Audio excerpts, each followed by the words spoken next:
Confucian tradition. If we need more chairs, we can go next door, and there's an empty space here. Yes. Yeah, actually, I have to interview today. Is it okay if I leave a bit early? Pardon me? I have an interview today. Can I leave a bit early? No problem. Okay. You just feel free.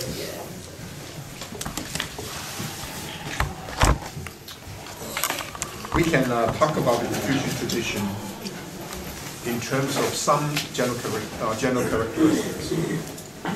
It is trans-temporal phenomena, which means it covers more than 2,500 years, or even longer. So this idea of trans-temporal, you should keep in mind, it's like a flowing stream, rather than a static structure. So when you look at it, you keep in mind it's a transformative process.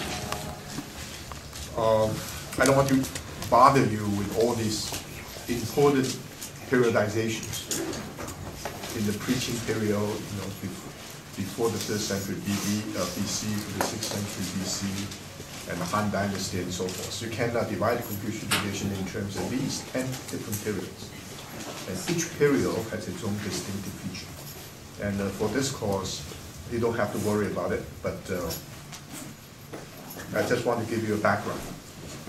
My own conception, which is very easy to follow, is that you can talk about it in terms of 3 major epochs, 3 major periods. Confucius was born in a small village in the current day Shandong Peninsula, we call Qufu. So you can say the first epoch, the tradition evolved from the time of Confucius to the end of the 3rd century.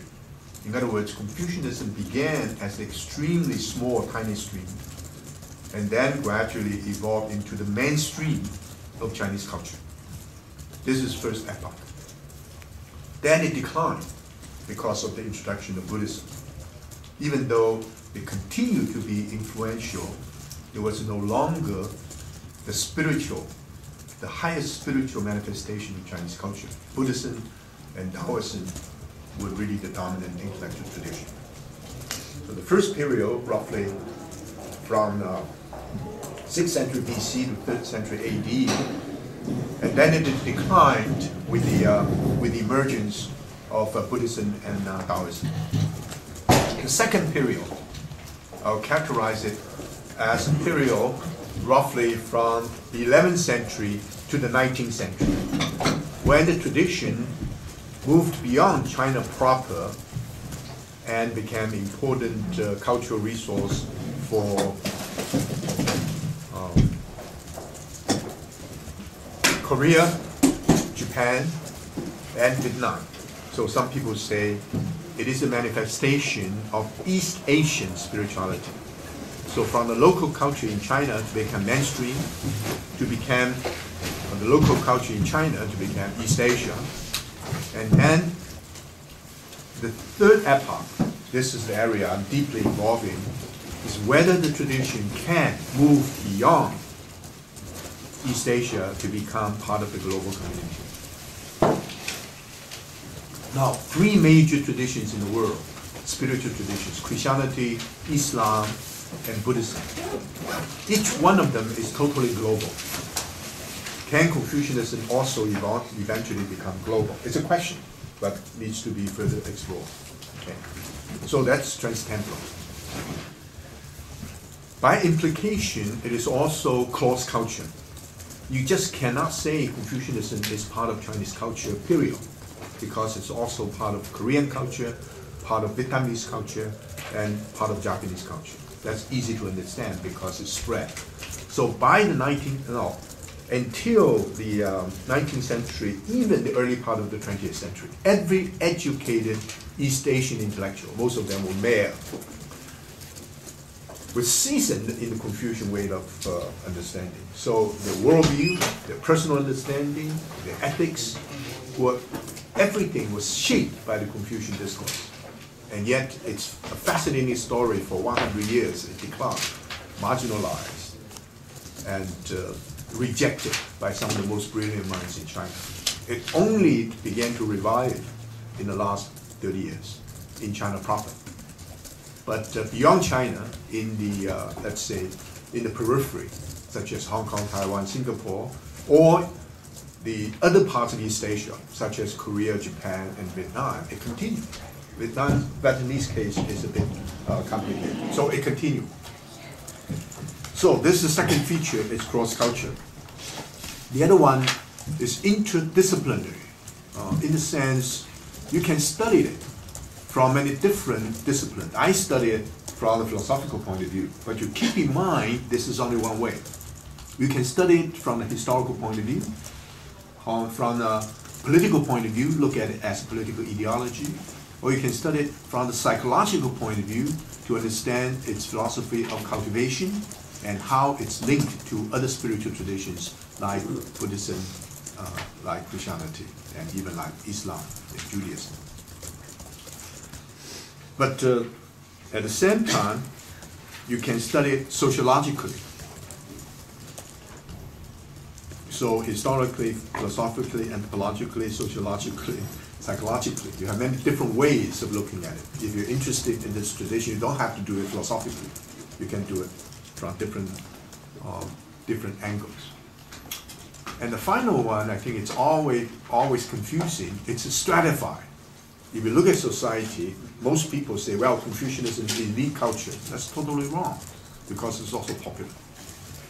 And popular culture, Confucianism may be intertwined with Taoism and Buddhism. We call three teachings, but it's very relevant to the average people in East Asia, not just in China. I want to suggest a term that was used in the American context, but helpful, is habits of the heart. Some people use more sort of deterministic notion about the genetic cultural code and genetic cultural code. In other words, every person seasoned in East Asia somehow became affected by this mode of thinking. So we're not talking about a very parochial historical phenomena. This is no longer relevant to the modern world at all. We're talking about something much more not grandiose, comprehensive, or ecumenical. The first interesting thing about Confucianism, if you're exposed to it, it is not a religious tradition in the general sense that Christianity, Buddhism, and Islam are religions. Because it takes the secular world, you know the term secular world as opposed to the sacred. It takes the secular world very seriously as a point of departure. It is very secular, but the meaning of secularism is very different from our contemporary meaning of secularism. You know, in the contemporary secularistic way, we say, I am a humanist, therefore I'm not a naturalist, I'm not a spiritualist, I'm a humanist.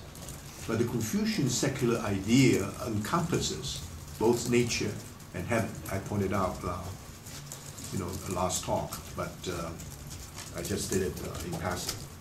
So Confucianism is this worldly, in the world here now. There's a great deal of reverence for life. And also, the tradition takes the body seriously. You know, in some tradition, like medieval Christian tradition, the body is prison house of the soul. You have to break away from the prison house in order to allow your soul to express itself. Sometimes you even torture your body. You want to purify your soul. The Confucian tradition had tremendous respect for the body. But not just the body, but the heart and mind, the soul and the spirit. So it's this worldly reverence for life. If you want to single out one big concern, what are the Confucians not interested in? What could be considered the ultimate concern of the Confucians? No, if you become a Christian, the ultimate concern is to believe in God and to save, and become a Buddhist is to enter into nirvana, total releasement, total liberation. The Confucian ultimate concern is learning to be human. But human